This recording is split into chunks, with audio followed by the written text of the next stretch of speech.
प्रार्थना कर रहा था तो प्रभु ने कुछ बातें मेरे को बताई, उन बातों को अपन थोड़ा ध्यान करेंगे। इफिसियों की पत्री 6वां अध्याय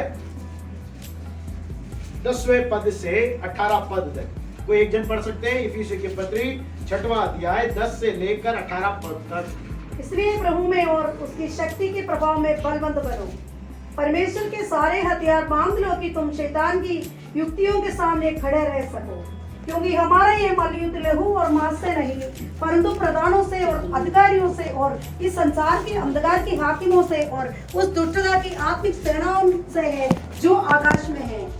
और इसलिए परमेश्वर के सारे हथियार बांध लो कि तुम बुरे दिन में सामना कर सको और सब कुछ पूरा करके स्थिर रह सको। इसलिए सख्ती से अपनी कमर कसकर और धार्मिकता की झिलम पहनकर और पाँव में मेल के सुसमाचार की तैयारी के जूते पहनकर और इन सब के साथ विश्वास की ढाल लेकर स्थिर रहोगे, जिससे तुम उस दुष्ट के सब जलते हुए तीरों को बुझा सको। और उद्धार का टोप और आत्मा की तलवार जो परमेश्वर की वचन है ले लो।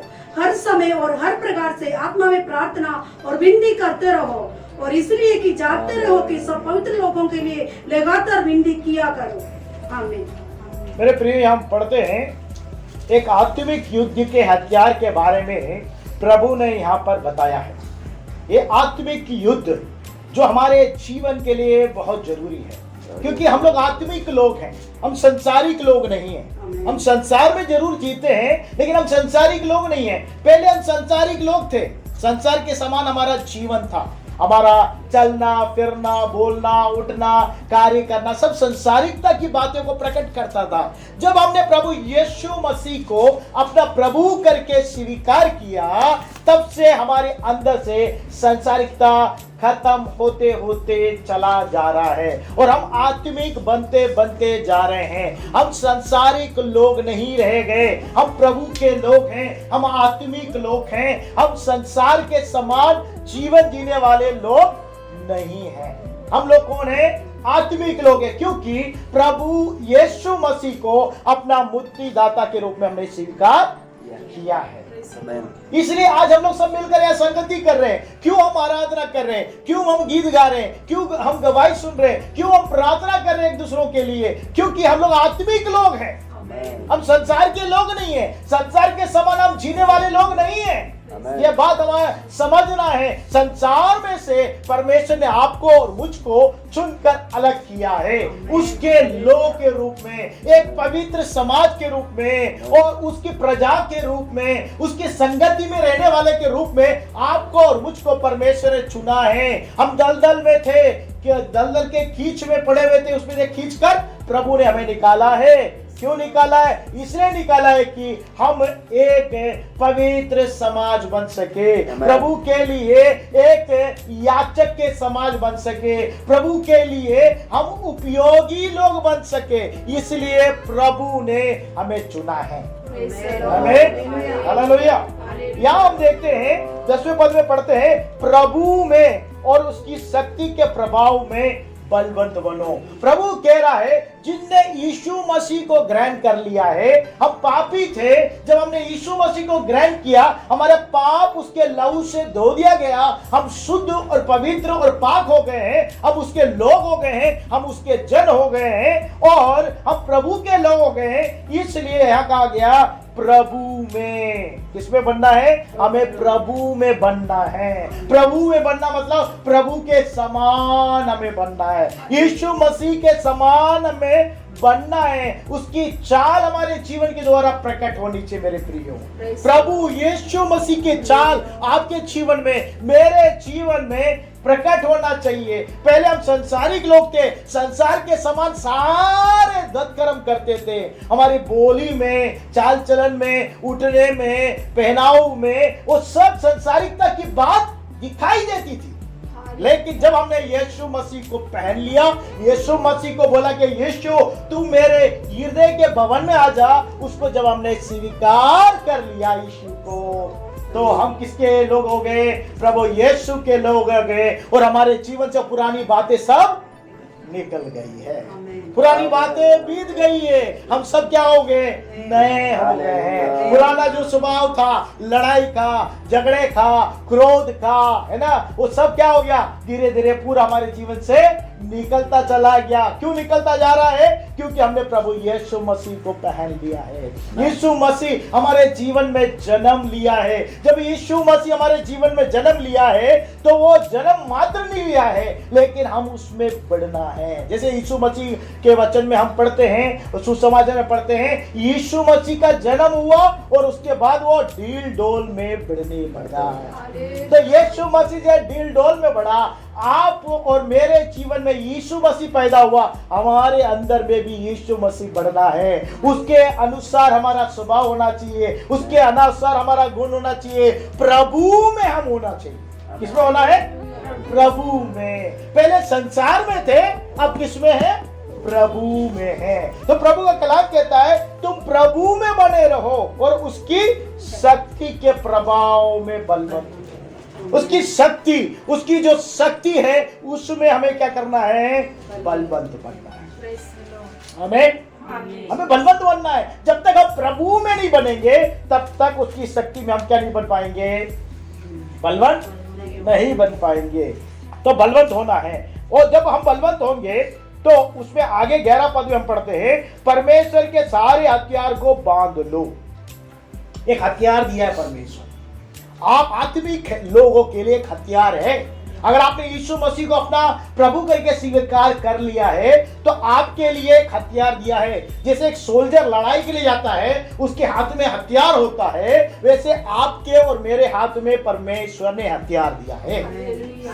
वो हथियार जरूरी है। इसलिए यहाँ पे लिखा गया कि परमेश्वर के सारे हथियार को बांध लो। सारे हथियार को बांधना जरूरी है, क्योंकि हम आत्मिक लोग हैं। हमारा युद्ध किसके साथ है? शैतान के साथ है।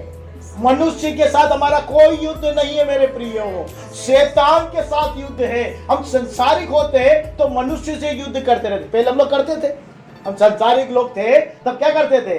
आपस में क्या करते थे? झगड़ा करते थे, गुस्सा करते थे, मार भी देते थे, पीड़ भी देते थे, गाली भी बकते थे, है ना, जो आता था सब करते थे। लेकिन जब हम प्रभु में आ गए हैं, प्रभु को हमने स्वीकार कर लिया है, हम आत्मिक लोग हो गए हैं। आत्मिक लोग होने के कारण हमें प्रभु में प्रत्येक दिन बढ़ना है, प्रभु के स्वभाव में बढ़ना है, हमें प्रेम में बढ़ना है, ईश्वरीय प्रेम में, ईश्वरीय गुण में, ईश्वरीय के स्वभाव में हमें बढ़ना है प्रत्येक दिन, प्रभु में बने रहने के लिए।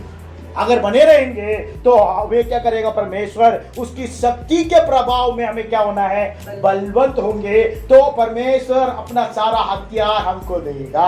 हमें उसका हथियार जब तक नहीं मिलेगा तब तक हम शैतान के सामने नहीं खड़े हो सकते, क्योंकि शैतान दिखाई नहीं दे रहा।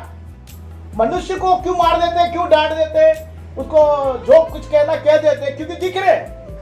आप और मैं दिख रहे, आपस में झगड़ा कर सकते हैं, लड़ सकते हैं, गाली भी दे सकते हैं, उल्टा सीधा भी बोल सकते हैं, क्योंकि दिख रहे हैं। लेकिन शैतान तो दिखाई नहीं दे रहा आपको और मुझको। उससे कैसे आप और मैं युद्ध करेंगे? वो तो दिख ही नहीं रहा है। आंख खोल के देख रहे, दिख नहीं रहा, आंख बंद करके नहीं दिख रहा, नहीं दिख रहा। वो उससे कैसे युद्ध करेंगे? तो उससे कैसे युद्ध करना यहाँ पे लिखा गया है कि परमेश्वर का सारा हथियार बांध लो कि तुम शैतान की युक्ति के सामने खड़े रह सको। शैतान जो युक्ति करता है, शैतान जो योजना बनाता है आपके बारे में, आपके परिवार के बारे में, आपके बच्चों के बारे में, आपके कार्य के बारे में, आपके व्यवसाय के बारे में, आपकी सेवा के बारे में, आपकी उन्नति के विरोध में जो भी कार्य करता है, शैतान युक्ति करता है कि आप बढ़े नहीं, आप कंगाल हो जाए, आप नाश हो जाए, आपका जीवन तहस नहस हो जाए। उसको देखकर वो क्या करता है? बहुत खुश होता है, क्योंकि हम लोग प्रभु के लोग हैं, प्रभु की प्रजा के लोग हैं, प्रभु के सोल्जर से हम लोग। इसलिए उसको बड़ा आनंद आता है कि देखो मैंने उसको गिरा दिया, मैंने उसको धक्का दे दिया। वो अब क्या करने लगा? जब धक्का होता तो हम लोग क्या करने लगते? तुरंत प्रभु को देख के बोलते, क्या प्रभु आप देखते नहीं? क्या प्रभु आप सुनते नहीं? कितनी देर से मैं प्रार्थना कर रहा हूं, पुकार रहा हूं, और कितना अपने जीवन को समर्पित करके रखा हो, लेकिन आप सुनते ही नहीं, मैं प्रार्थना कर रहा हूं। तो प्रभु के पास जाके बोलता, देखा तेरे लोगों को तेरी अपमान कर रहे, तेरी निंदा कर रहे। परमेश्वर के पास जाकर वो आपकी और मेरी तौहीन करना शुरू कर देता है। पहले आरोप लगाता है और उसके बाद जब गिरा देता है फिर वो क्या करता है, जाके बहुत हंसता है और जाके तौहीन करता है कि देख तेरे आत्मिक लोग हैं, तूने उनको लहू देकर उनको सींचा और उनको खरीद लिया। तूने वो बोला कि मेरे लोग हैं, लेकिन तेरे लोग तेरा अपमान कर रहे, तेरे निंदा कर रहे हैं। वो हमारे विरोध में युक्तियां करता है। मेरे प्रियो समझना, पति पत्नी के विरोध में काम नहीं कर रहा, पत्नी पति के विरोध में काम नहीं कर रही है, माँ बाप बच्चों के विरोध में काम नहीं कर रहे हैं, बच्चे माँ बाप के विरोध में काम नहीं कर रहे हैं, रिश्तेदार आपके विरोध में काम नहीं कर रहे हैं, भाई बंधु आपके विरोध में काम नहीं कर रहे। कौन कर रहा है? पीछे एक शक्ति है जो दिखाई नहीं दे रहा है। आपको और मुझको नहीं दिखाई दे रहा है। हमको क्या दिख रहा है? पत्नी दिख रही है, पति दिख रहा है, भाई बहन दिख रहे हैं, बच्चे दिख रहे हैं, और ये तो दुष्ट है, ये मूर्ख है, इसको बोल रहे हैं हम लोग। लेकिन जो उसके पीछे उसके दिमाग को घुमा रहा है, उसके विचार कल्पना को घुमा रहा है, उसको बहका रहा है, वो हमें नहीं दिखाई दे रहा। दिखाई देता तो हम लोग क्या नहीं करते? मनुष्य से हम लड़ाई नहीं करते। यीशु मसीह ने लड़ाई नहीं किया मनुष्य से। आप और अच्छे से हम लोग जानते हैं, यीशु मसीह को मारा, 39 कोड़े मारे, उसके अपमान किया, निंदा किया, उसके ऊपर थूका, आंख पे पट्टी बांधकर मारते समय बोला कि भविष्यवाणी कर करके बोला, उसको इतना मारा, इतना पीटा, और क्रूस पे जब चढ़ाया तब भी वो प्रभु यीशु मसीह बोलता है, ये प्रभु इन्हें क्षमा करिए, क्या कर रहे हैं नहीं जानते। अगर आपको और मुझे कोई मारेगा तो क्या बोलेंगे? तूने मारा, तू नहीं मारा, बोलेंगे कि नहीं? हाँ? बोलते। लेकिन प्रभु यीशु मसीह ने नहीं बोला, उसको तो मारा, बहुत मारा, इतना मारा कि उसके खाल सब उखड़ गए, वो सब लटक रहा था। 18 घंटे तक ना तो उसने पानी पिया, ना उसे चखा, इतना उसको मारा, पानी किया, ना नींद उसको आने दिया, कुछ भी आराम नहीं था, उसको पीड़ित कर दिया, क्रूस पे चढ़ा दिया, हाथों में पैरों में कील ठोक दिया, सिर पे कांटों का ताज लगा दिया, और हृदय में भी वो बाले से छेद दिया। इतना कुछ उसके साथ किया, लेकिन उसने क्षमा किया। क्यों? क्योंकि वो देख रहा था ये मनुष्य के पीछे शैतान काम कर रहा है। जब आपकी और मेरी आंख खुल जाएगी, हम देखने लगेंगे कि एक मनुष्य जो हमारे विरोध में बोल रहा है, हमारा अपमान कर रहा है, हमारा निंदा कर रहा है, कोई भी क्यों ना हो, चाहे वो सास हो, चाहे वो बहू हो, चाहे वो बेटा हो, चाहे वो बेटी हो, या पति हो, पत्नी हो, बच्चे हो, कोई भी क्यों ना हो, भाई बंधु क्यों ना हो, तब हम लोग समझ जाएंगे कि इसके पीछे शैतान काम कर रहा है। तो हम उसको क्या नहीं करेंगे? अपमान नहीं कर पाएंगे। आमीन, हालेलुया। यहाँ पे लिखा देखिए, वो शैतान की युक्ति के सामने हम खड़े रहने के लिए परमेश्वर का हथियार बांधना जरूरी। आप जानना है, मेरे विरोध में अगर वो अपमान कर रहा है, निंदा कर रहा है, उसके पीछे एक शैतान का काम खारी कर रहा है, इसलिए वो मेरा अपमान कर रहा है, मेरा निंदा कर रहा है। नहीं तो नहीं करेगा, क्योंकि यहाँ पे लिखा देखिए, लिखा है 12वें पद में देखिए, क्योंकि हमारा मल्ल युद्ध लहू और मांस से नहीं है। लहू और मांस मतलब क्या है? मनुष्य से नहीं। क्योंकि मनुष्य किससे बना है? लहू और मांस से बना है। हम लोग कैसे बने हैं? लहू और मांस से बनाए गए हैं।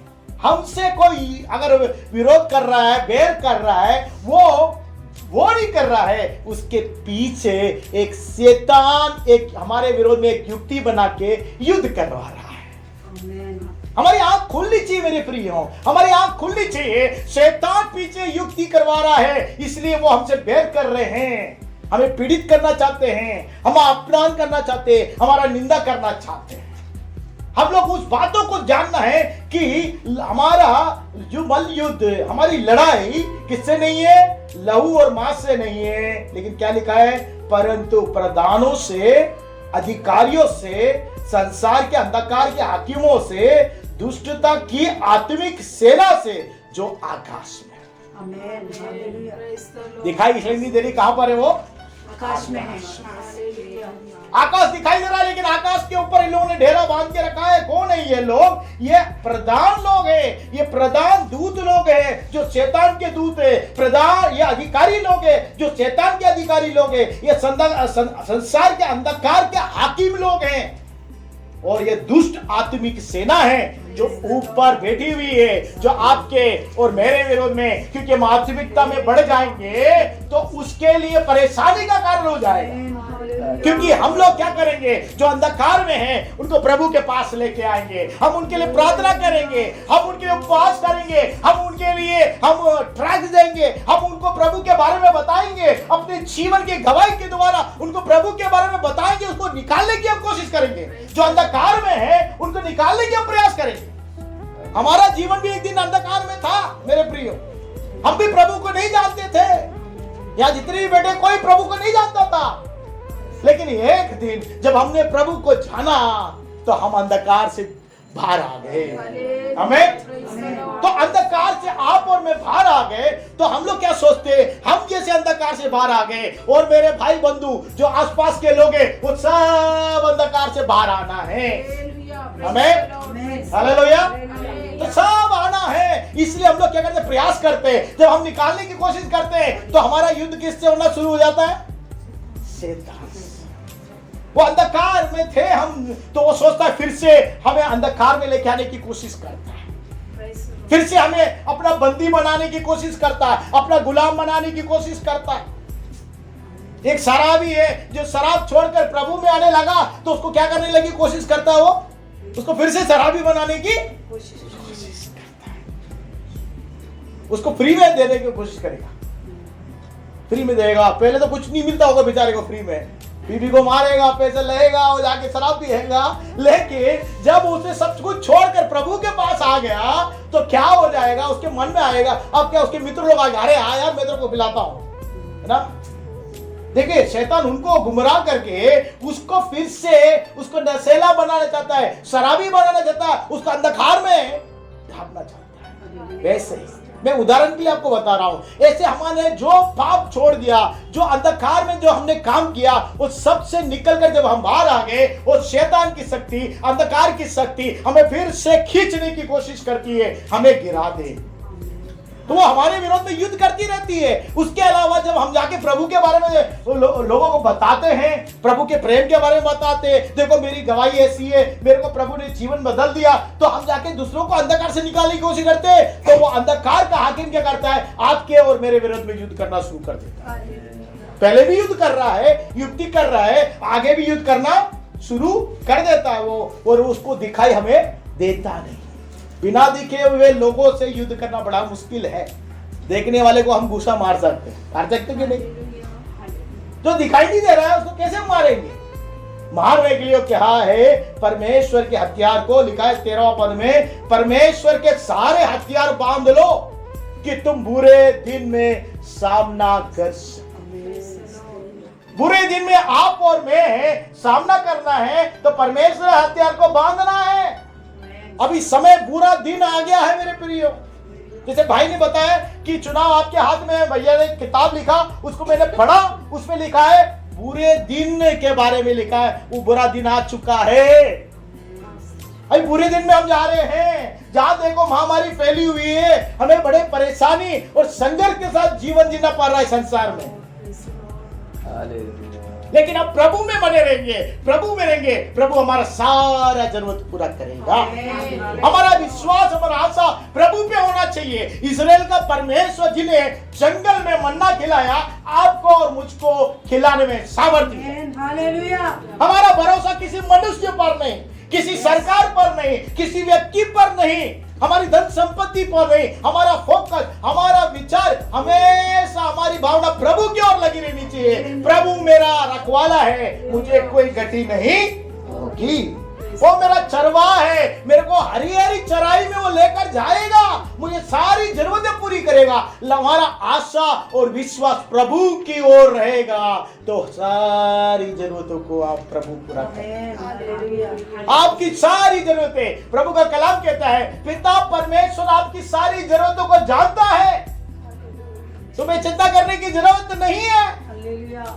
वो आपकी सारी जरूरत जानता है। सिर्फ आपका फोकस प्रभु की ओर होना चाहिए, प्रभु के मनसा की ओर होना चाहिए, प्रभु की ओर आकर्षित रहेंगे, आपकी जरूरतों को प्रभु यीशु पूरा करने में सामर्थ्य है। आज भी परमेश्वर सामर्थ्य है, लाल समुद्र को दो करने में, भाग करने में सामर्थ्य है, यॉर्दान को अलग करने में सामर्थ्य है, चट्टान में जब पानी निकालने की सामर्थ्य आज भी रखता हमारा प्रभु परमेश्वर, सूर्य को रोकने की सामर्थ्य आज भी रखता परमेश्वर। वो परमेश्वर है जो सारी सृष्टि के ऊपर सामर्थ्य रखता है सब कुछ करने के लिए। आपके लिए, मेरे लिए नहीं करेगा, हम आप उसके लोग हैं। जब हम बुरे होकर, प्रभु का कलाम कहता है, जब हम बुरे होकर बच्चों को अच्छी वस्तु देना जानते हैं, तो क्या तुम्हारा पिता जो धर्मी है तुमको अच्छी वस्तु नहीं देगा? क्या देगा? लेकिन हमारा भरोसा उस परम पिता के ऊपर बना रहना चाहिए, तो जरूर हमारी जरूरतों को परमेश्वर पूरा करेगा। कुछ रुकावट हमारे जीवन में आ रहा है, वो परमेश्वर के द्वारा नहीं आ रहा है, समझना है, शत्रु के द्वारा आ रहा है, शैतान के द्वारा आ रहा है, उसके अंधकार के हाकिम के द्वारा आ रहा है। ये आप और मैं समझना है। इसलिए पूरे दिन में आपको परमेश्वर का हथियार पहनना है। लिखा है 13वां पद में, परमेश्वर के सारे हथियार बांध लो कि तुम बुरे दिन में सामना करो और सब कुछ पूरा करके क्या करो? स्थिर रह सको। हम स्थिर रहने के लिए क्या चाहिए? उसका हथियार। हम स्थिर रहना है प्रभु में। प्रभु में आ गए, बहुत से लोग आए, बहुत चमत्कार हुआ, चंगाई हुआ, बहुत लोग आए यीशु मसीह के पीछे। और जब चंगाई मिल गया, खाना मिल गया, भोजन मिल गया, सब मिल गया, सब यीशु मसीह को छोड़कर क्या कर दिए? चले गए। परमेश्वर के वचन को पालन करने की इच्छा नहीं है, उनको संसार की आशीष चाहिए, चंगाई चाहिए, आशीष चाहिए, संसार की आशीष। प्रभु नहीं चाहिए उनको। प्रभु इसलिए चाहिए क्योंकि संसार की आशीष मुझे चाहिए। प्रभु के पीछे क्यों आ रहे? संसार की आशीष। प्रभु रास्ता अन्य जाति के लिए रास्ता ऐसे ही खोलता, हम लोग अन्य जाति है, हम सबके लिए चिन्ह चमत्कार करके ही हमको प्रभु के पास लेकर आया। लेकिन आने के बाद प्रभु अपना वचन सिखाता है, उस वचन में हमें पालन करना है। अगर हम पिता परमेश्वर पर, परमेश्वर पिता पर, यीशु मसीह पर अगर हम विश्वास करते हैं, पवित्र आत्मा को स्वीकार करते हैं, तो हमको वचन पर आधार में स्थिर रहना है, प्रभु के वचन को पालन करना है। मेरे प्रियो, बुरे दिन में हम स्थिर रहने के लिए परमेश्वर का हथियार को बांधकर हम तभी स्थिर रह सकते हैं। घर से जब हम निकलते हैं तो क्या करते हैं?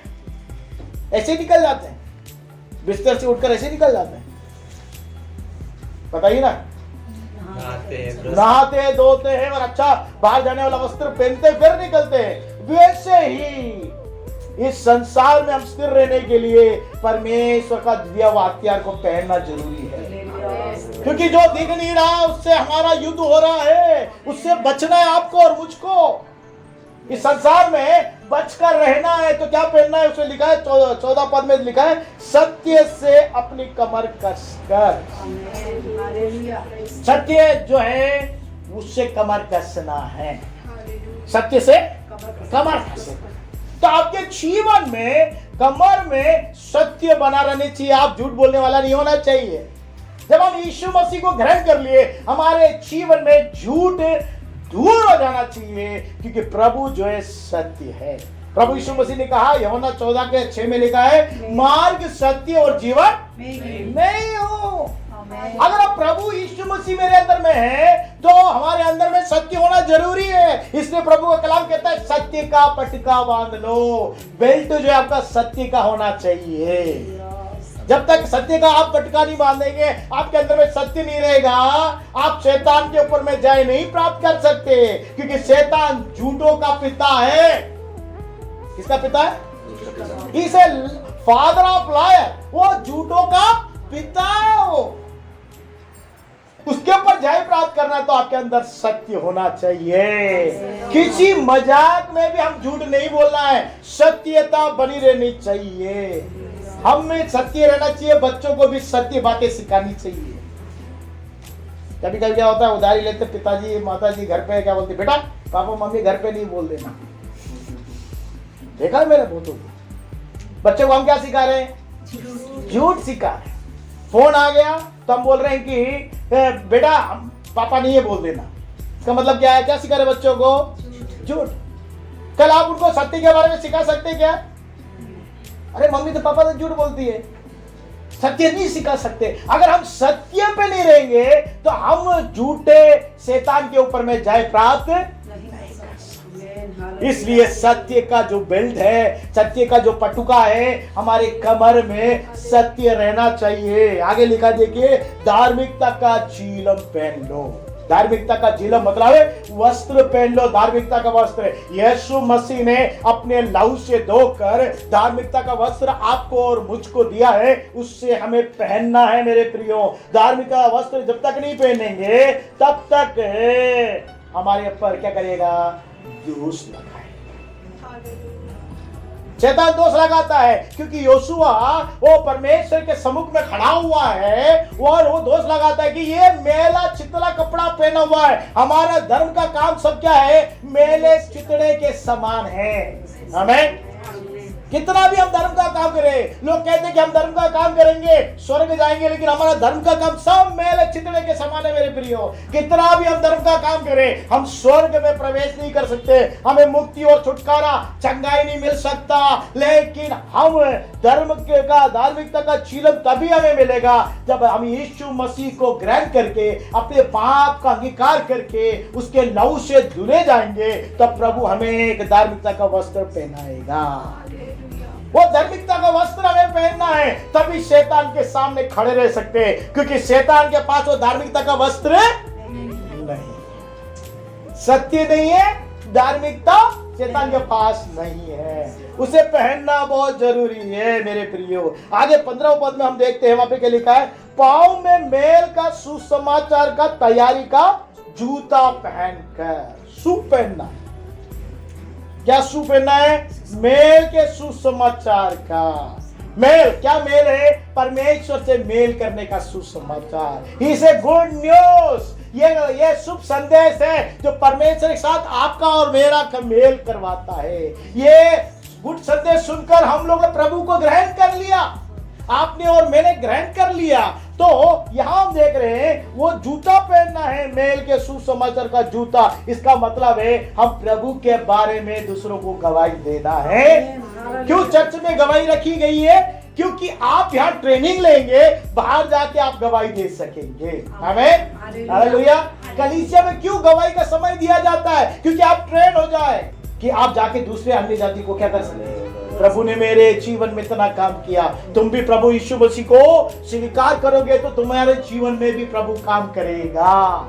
यहाँ पर हमको ट्रेनिंग दिया जा रहा है कि आप गवाही दो, कलीसिया में गवाही दो। आप ट्रेन हो रहे, आप जाके दूसरों को जाके शुभ समाचार सुना रहे हैं। वो शुभ समाचार का जूता आपको पहनना है, वो जो मेल का शुभ समाचार है उसे सुनाना है। आगे देखिए 16 पद में लिखा है, इन सब के साथ विश्वास का डाल ले लो। क्या लेना है? विश्वास। विश्वास बिना कुछ भी नहीं। हमने विश्वास किया यीशु मसीह बेतलेहम में एक चरनी में एक कुंवारी मरियम के द्वारा पैदा हुआ करके विश्वास किया। हमने विश्वास किया यीशु मसीह 30 साल तक माँ बाप के अधीनता में रहा करके हमने विश्वास किया। हमने विश्वास किया 3.5 साल तक पिता परमेश्वर के इच्छा के अनुसार उसने सेवा की, अंधों को आंखें, लूले लगड़ों को पैर दिया, मुर्दों को जिलाया और जो भूखों को प्यासों को उन्हें भोजन दिया। और सब पापियों के लिए, सब अधर्मियों के लिए, जगत के हर एक अधर्मियों के लिए वो क्रूस पर जो धर्मी था अधर्मी बना, अपने आप को सौंप दिया। हम विश्वास करते हैं वो मर गया और मुर्दों में से वो जी उठा करके हम विश्वास करते हैं। हम विश्वास करते हैं जी उठने के बाद अपने चेलों को, अपने प्रेम विश्वासियों को उसने देखा करके और दिखाया करके विश्वास करते हैं। और 40 दिन के बाद वो स्वर्ग चला गया करके हम विश्वास करते हैं। आमीन। फिर से यीशु आएगा करके हम विश्वास करते हैं। जो हम यीशु मसीह पर विश्वास करते हैं, हमें ले जाने के लिए, हम दुल्हन कलीसिया को ले जाने के लिए यीशु मसीह बादलों में आएगा करके विश्वास करते हैं। हमें हालेलुया। तो यह विश्वास हमारा एक ढाल है मेरे प्रियो। यह विश्वास शैतान के पास नहीं है। यह विश्वास का डाल आपको लेना है। यहाँ पे 16वें पद में हमने पढ़ा कि विश्वास का डाल लेकर स्थिर रहो। विश्वास में क्या रहना है? स्थिर बनना है। विश्वास में स्थिर बनना है। आपको प्रार्थना भी करना चाहिए, प्रभु में विश्वास में मुझे बढ़ा। लूका 17:5 में लिखा है, फिर तो उन्होंने प्रभु यीशु मसीह से आकर विनती की और बोला, प्रभु तू हमें विश्वास में बढ़ा दे। विश्वास में बढ़ा दे। हमें भी प्रार्थना करना चाहिए हमारे विश्वास के लिए। हम अपनी जरूरतों के लिए प्रार्थना करते हैं, अच्छी बात है। कलीसिया के लिए प्रार्थना करते हैं, अच्छी बात है। देश के लिए प्रार्थना करते हैं, अच्छी बात है। लेकिन आपके विश्वास के लिए आपको प्रार्थना करना है कि प्रभु मेरे विश्वास में मुझे बढ़ा, मैं विश्वास में मुझे स्थिर रहना है करके हमें प्रार्थना करना चाहिए। क्योंकि ये विश्वास का जो ढाल है, जो विश्वास का ढाल है, उसको लेकर हमें स्थिर रहना है। क्योंकि क्या लिखा है वहां पर? स्थिर रहो जिससे तुम दुष्ट के सब जलते हुए तीरों को बुझा सको। दुष्ट के जलते हुए तीरों को बुझा। इसका मतलब क्या है? एक दुष्ट है, दुष्ट शैतान है, युक्ति करने वाला। वो क्या कर रहा है? एक तीर फेंक रहा है। किसके विरोध में? विश्वास के विरोध। आपकी परीक्षा हो रही है, तकलीफ आ रहा है, कष्ट आ रहा है, क्यों आ रहा है? वो तीर फेंक रहा है। तब भी तुम विश्वास में हो या नहीं? अय्यूब के जीवन में देखते हैं कितना तकलीफ आया, उसके समान पीड़ित हुआ कोई भी नहीं है। एक ही दिन में उसके 10 बच्चे खत्म हो, सारी संपत्ति खत्म हो गई। उसके बाद उसके शरीर में भी क्या आ गया? रोग। यहां तक पत्नी बोल रही, कब तक तू धर्मी बना रहेगा? परमेश्वर की तौहीन कर और अपना जीवन को। कितना तकलीफ है सोचो। जिस आशा और जो विश्वास से पत्नी उसने किया, वो उसको क्या करना चाहिए? सांत्वना देना चाहिए। वो क्या कह रही है? कब तक तू धर्मी बना रहेगा भाई? मर जा। क्योंकि शैतान उसके पीछे क्या कर रहा है? कभी कभी पत्नी के विरोध में पीछे कार्य करेगा, पति के विरोध में कार्य करेगा। परिवार में क्यों ठसमस हो रहा है? शैतान युक्ति आपके परिवार के विरोध में कर रहा है। मसीह के परिवार में शैतान काम कर रहा है इसलिए कि आप शांति के साथ ना रहो। अगर आप शांति के साथ रहोगे तो क्या होगा? आप क्या करने लगोगे? परमेश्वर के लिए प्रार्थना करना शुरू कर दोगे, परमेश्वर की स्तुति करना शुरू कर दोगे, परमेश्वर के वचन में चलना शुरू कर दोगे, प्रभु के लिए बड़े बड़े काम करना शुरू कर दोगे। प्रभु में बहुत लोगों को लेके आने लगोगे। उसके लोगों के, उसके पास जो लोग हैं उस सबको क्या करोगे? आप खींच खींच के किसके पास लेके आ रहे हैं? वो चाहेगा आप ऐसा काम करो? अगर आपको उलझा के रखे उदारी में, तकलीफ में, कष्ट में, बीमारी में, तो आपका दिमाग कहाँ लगा रहेगा? बीमारी में लगा रहेगा, उदारी में लगा रहेगा, तकलीफ में लगा रहेगा। पति अगर डांट दे तो पति ने क्यों डांटा, वही सोचते रहोगे। पत्नी झगड़ा कर रही है, क्यों ये झगड़ा कर रही, सोचते रहोगे। बच्चे हंगामा कर रहे थे, अरे ये बच्चे लोग सुनते नहीं, हंगामा क्यों कर रहे हैं, यही सोचते रहोगे। लेकिन आप क्या नहीं कर पाओगे? प्रभु पर ध्यान करना बंद हो जाएगा आपका। प्रभु के ऊपर आपका ध्यान नहीं रहेगा। प्रभु के ऊपर का फोकस परिवार के ऊपर लेके आने के लिए वो युक्ति कर तीर फेंकता है। तीर फेंकता आपके परिवार के विरोध में, आपके बच्चों के विरोध में, आपके पत्नी के विरोध में, सेवकों के, कलीसिया के विरोध में, आत्माओं के विरोध में, शरीर के विरोध में वो तीर फेंक रहा है। लेकिन हम स्थिर रहना है तो क्या करना पड़ेगा? विश्वास में स्थिर रहेंगे तो क्या लिखा यहाँ पर? दुष्ट के सब जलते हुए तीर वो क्या कर दोगे आप? आमीन। कब बुझेगा? अगर आप विश्वास में स्थिर रहेंगे। विश्वास के लिए प्रार्थना करना, प्रभु मेरे विश्वास में स्थिर रहना। शैतान की कितनी भी युक्ति हो, शैतान कितना भी तीर डाला मेरे जीवन के विरोध में, वो सबको मैं क्या कर दूं? बुझा दूं। आपका विश्वास डगमगाना नहीं चाहिए। विश्वास में स्थिर रहना है। विश्वास का ढाल है, वो आपको सेव करता है, आपको सुरक्षित करता है। वो उसके द्वारा आप क्या करोगे? शैतान की हर एक युक्ति को क्या कर दोगे? बुझा दोगे। आखिरी देखिए वो 17 पद में एक और हथियार दिया गया। 2 और हथियार है वहां पर, 3 हथियार है। उद्धार का टोपा पहन लो। क्या पहन लो? उद्धार का। उद्धार मतलब सैल्वेशन का हेलमेट। सैल्वेशन का हेलमेट। क्यों पहनना है? क्योंकि आपके विचार में वो हमला करता है। किसी तरह टीवी में दिखाते शैतान 2 सिंग लेकर आ गया, बच्चों को दिखा के डराते रहते हम लोग कि शैतान देखो 2 सिंग लेके आ गया। ऐसे आता है शैतान? ऐसा शैतान नहीं आता। शैतान आपके विचार में, आपकी कल्पनाओं में, आपकी भावना में अटैक करता है। इसलिए आपके सिर पे क्या होना चाहिए? हमेशा उद्धार का टोपा, सल्वेशन ऑफ हेलमेट हमेशा आपके सिर पर रहना चाहिए। विश्वास से आपने बुझा दिया जरूर, लेकिन वो सिर पर हमला करेगा, विचार पर। शैतान आपके विचार, कल्पना, भावना में असर करेगा तो क्या हो जाएगा? आप उसी में बहकने लगेंगे, उसी विचार में। अरे ये हो गया, वैसा हो गया, वो हो गया, ये हो गया। कभी कभी चर्च में बैठ के हमारा विचार क्या करने लगता है? गाय के समान बाहर जाके चरने के लिए चला जाता है। विचार क्या हो गया? चरने जाता है बाहर। गाय से चरती रहती है, वैसे हमारा यहाँ बैठे हुए, शरीर से यहाँ बैठे हुए, लेकिन हमारा विचार वहां भटक रहा है, चल रहा है। तो शैतान क्या कर रहा है? हमारे विचारों के ऊपर में कार्य करना शुरू कर देता है। इसलिए आपका उद्धार का टोपा हमेशा पहनना चाहिए। हेलमेट पहनना। आप लड़ाई में जाते हैं, सोल्जर को देखेंगे वो हेलमेट पहनता है। कोई गोली मारेगा तो उसको सिर पर नहीं लगे। और आप जब गाड़ी में जाते तो गवर्नमेंट ने क्या बोला? हेलमेट पहनो, गिरोगे तो भी सिर पे क्या नहीं लगेगा? चोट बचाएगा आपका सिर।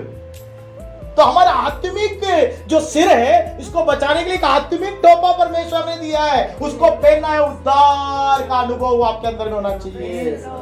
उद्धार का अनुभव का मतलब है यीशु मसीह को आपको ग्रहण करना है, डुबकी का बपतिस्मा लेना है और पवित्र आत्मा का अभिषेक पाना है और प्रभु में बने रहना है। वो उद्धार आपका बना रहेगा। कभी आप थोड़ा सा बाहर गए तो वो उद्धार खत्म हो जाता है।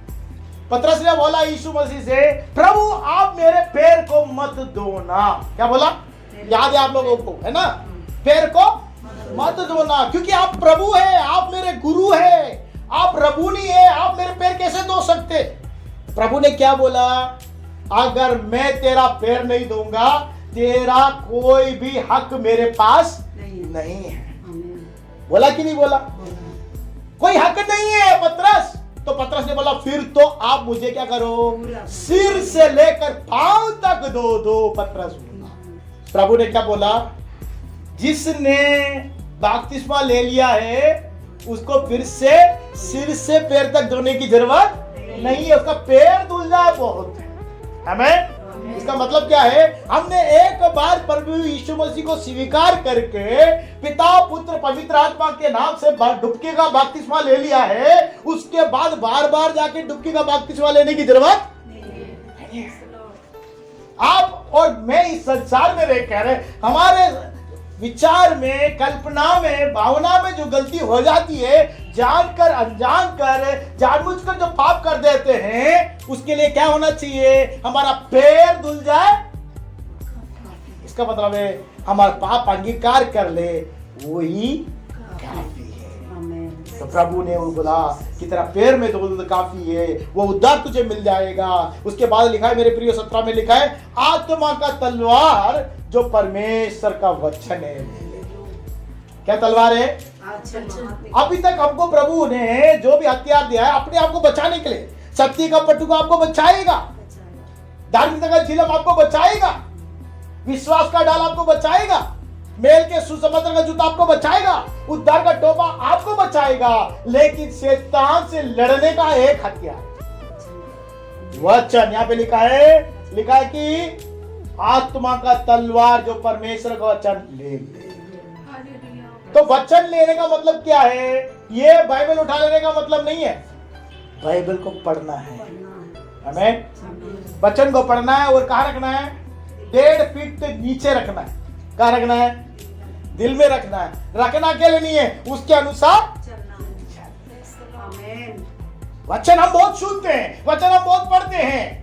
आजकल तो टीवी में बहुत वचन आता है, ओ मोबाइल में बहुत सारा वचन को हम सुन लेते हैं, लेकिन सुनने से मतलब नहीं है, पढ़ने से मतलब नहीं है, उसको मनन करने से मतलब नहीं है, उसको ध्यान करने के उसके अनुसार चलना है हमें। तभी वो तलवार का काम करेगा।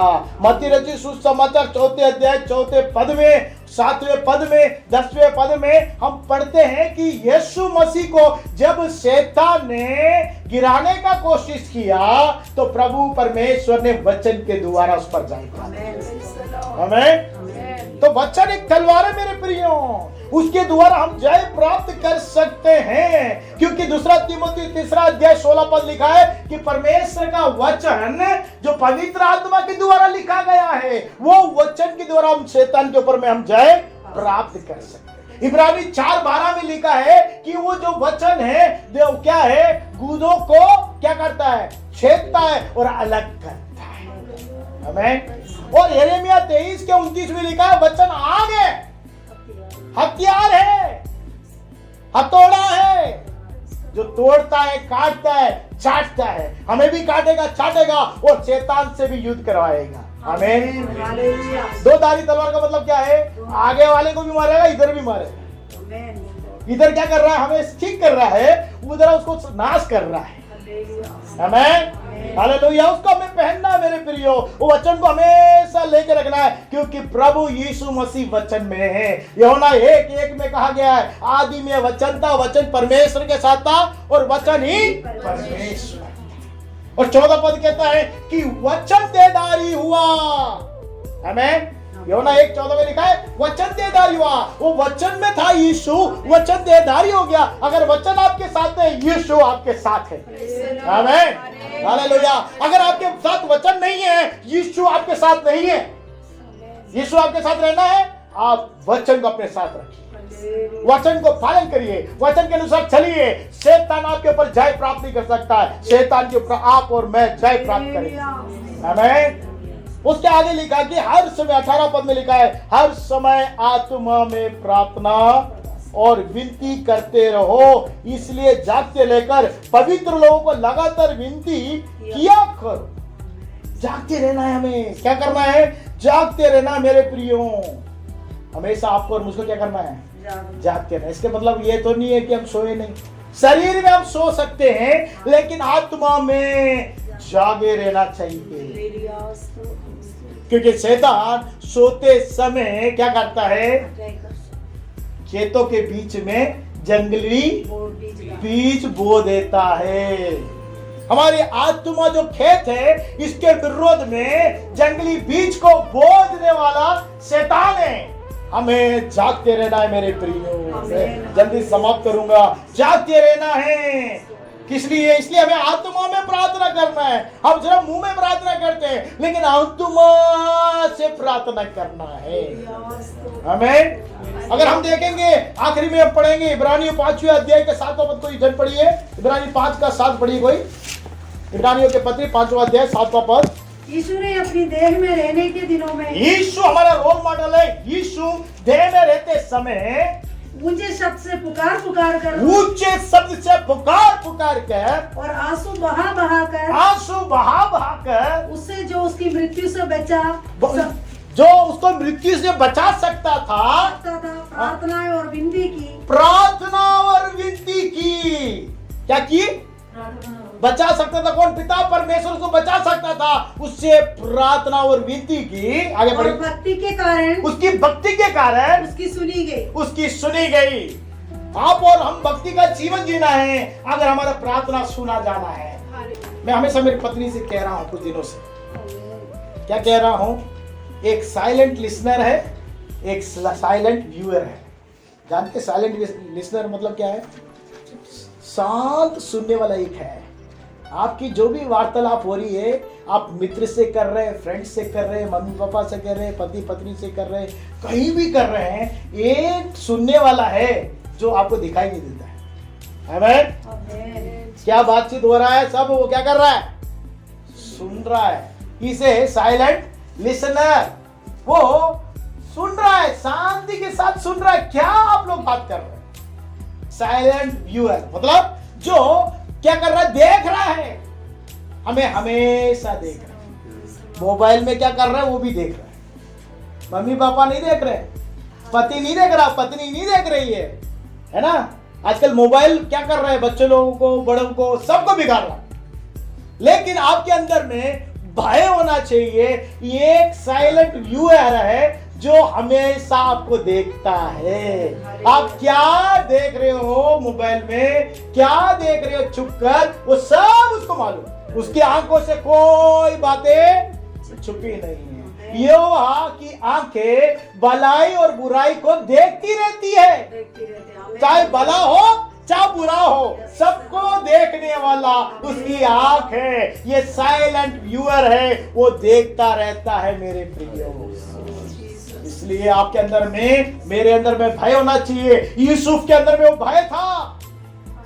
पोतीफार की पत्नी जब उसको कुकर्म करने के लिए बुला रही थी, व्यभिचार करने के लिए बुला रही थी, कोई नहीं था देखने वाला, लेकिन उसने बोला मैं परमेश्वर के विरोध में पाप कैसे करूं। उसके अंदर एहसास था कि परमेश्वर मुझे देख रहा है। हमें जब भी मोबाइल आप उठाओ तो आप सोचो परमेश्वर मुझे देख रहा है। कहीं भी जाओ, बात करो, आपके अंदर में ये एहसास होना चाहिए कि परमेश्वर मुझे देख रहा है, सुन रहा है। तो आप कभी पाप नहीं करोगे, कभी अधर्म नहीं करोगे। आप अधर्म से, पाप से बच जाएंगे। प्रभु भक्ति के साथ जीवन जी सकेंगे। आप भक्ति के साथ जीवन जीते हुए आप प्रार्थना करेंगे आत्मा में, परमेश्वर आपकी विनती सुनेगा। आप जागृत रहेंगे, शैतान के ऊपर में आप जय प्राप्त करेंगे। आइए अपने स्थानों में सब खड़े हो जाए और प्रभु से हम प्रार्थना करें कि प्रभु आज जो कलाम आपने हमारे बीच में बोया है, हमारे आशीष के लिए, 100 गुना आशीष के लिए, मेरे जीवन के लिए, मेरे भक्ति के जीवन के लिए, मेरे आशीष के जीवन के लिए, मेरे परिवार की आशीष के लिए, मेरे बच्चों की आशीष के लिए, मेरे परिवार आशीषित होने के लिए, मेरा कलीसिया आशीषित होने के लिए, मैं जयवंत होने के लिए आपने जो वचन दिया उसके लिए हम धन्यवाद करते हैं। ताली बजाकर प्रभु को धन्यवाद करें।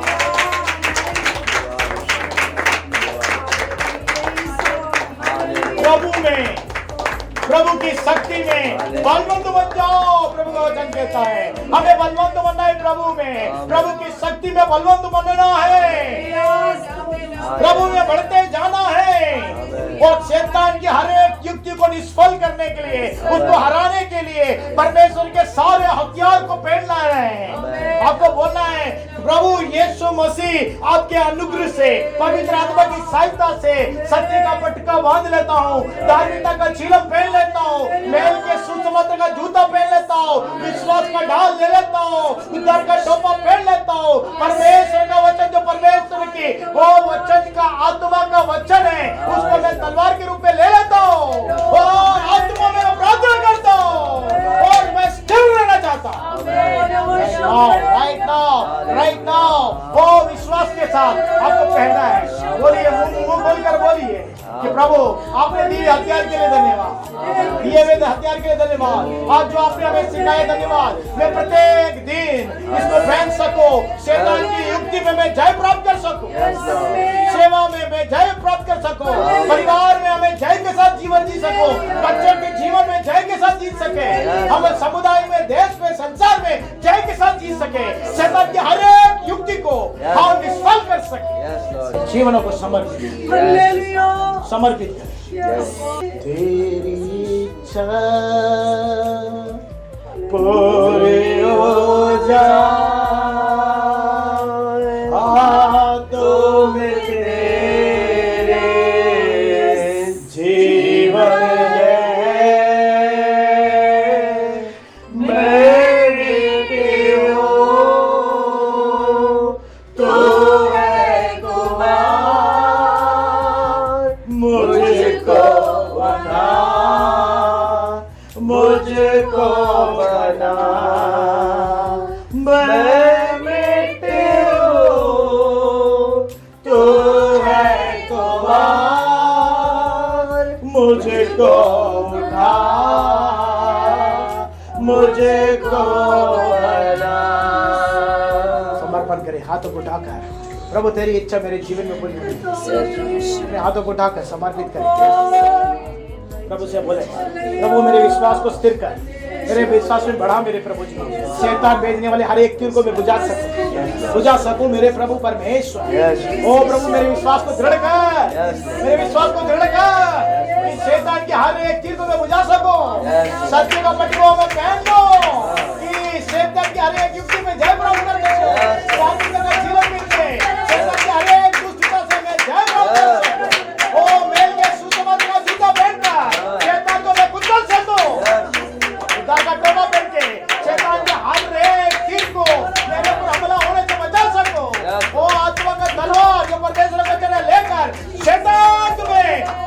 तू। Yes. ओ रबा हादाना रावा लरा फबाला राधा राधाना फबाला रसा कवाउला रहा। Yes. O light Jesus, thank you master. Hallelujah. हम समर्पित करते हैं मेरे प्रभु। Yes, Lord. अपने दीवी आज की मन्ना के लिए धन्यवाद। धन्यवाद। आज दीवी तेरे वचन के लिए धन्यवाद। तेरे वचनों को हम अपने जीवन को उतार सके, उसको पालन कर सके, तेरे वचनों पर स्थिर रह सके, तेरे वचनों को उपयोग कर सके, शैतान को हरा सके, जयवंत के साथ हम जी सके। Yes. जो जयवंत होगा वो परमेश्वर के राज्य में प्रवेश करेगा। आमीन। जो जयवंत होगा वो परमेश्वर के सम्मुख से वो मुकुट पहनेगा। जो जयवंत होगा वो परमेश्वर का खंबा बनेगा। जो जयवंत होगा उसको एक मोती दी जाएगी। जो जयवंत होगा उसके लिए एक नया नाम दिया होगा। जो जयवंत होगा वो प्रभु के साथ बैठकर भोजन करेगा। हम जयवंत के साथ जीएंगे। हम पर अनुग्रह करना, हम पर दया करना। Yes. हम लोग निर्बल हैं, हम लोग निर्बल है मेरे प्रभु जी। आपका बल चाहते हैं, आपका प्रभाव और आपकी शक्ति चाहते हैं, जिससे कि हम प्रभाव में, शक्ति में बलवंत हो सके, शैतान की हर एक युक्ति पर जय प्राप्त कर सके। मदद कर मेरे प्रभु। Yes, Lord. आए हुए सारे प्रियजनों को तेरे हाथों में समर्पित करते हैं। बच्चों को विशेषकर तेरे हाथों में सौंपते राजा। इनके विरोध में शैतान की कोई युक्ति सफल ना होने पाए। Yes. हमारे परिवार को तेरे हाथ में समर्पित करते हैं। परिवार के विरुद्ध शैतान की कोई युक्ति सफल ना होने पाए। Yes. कलीसिया को तेरे हाथों में समर्पित करते हैं। Yes. इस कलीसिया के विरोध में शैतान की कोई भी युक्ति सफल ना होने पाए। Yes. हमारे कार्य व्यवसाय को तेरे हाथों में सौंपते हैं। जो भी भाई और बहन कार्य और व्यवसाय करते हैं उनके विरोध में शैतान की कोई भी युक्ति सफल ना होने पाए। प्रभु हम जयवंत से भी बढ़कर जयवंत हैं। Yes, Lord. हम जय के साथ जीत सके, जय के उत्सव में चलाने वाला परमेश्वर। Yes, हम जय के साथ जीकर तेरे नाम की बढ़ाई कर सके, तेरे राज्य को इस संसार में स्थापित कर सके। तेरी इच्छा हमारे जीवन में, परिवार में, सेवा में, कलीसिया में और परमेश्वर हमारी कार्य क्षेत्र में, परिवार में सब होने के लिए Yes. समर्पित कर। Yes, Lord. आपने दी हुई हर एक बातों के लिए धन्यवाद। धन्यवाद। तेरे हाथों में समर्पित करते हुए इस प्रार्थना को यीशु मसीह के नाम से मांगते हैं, सुन और ग्रहण कर पिता। Amen.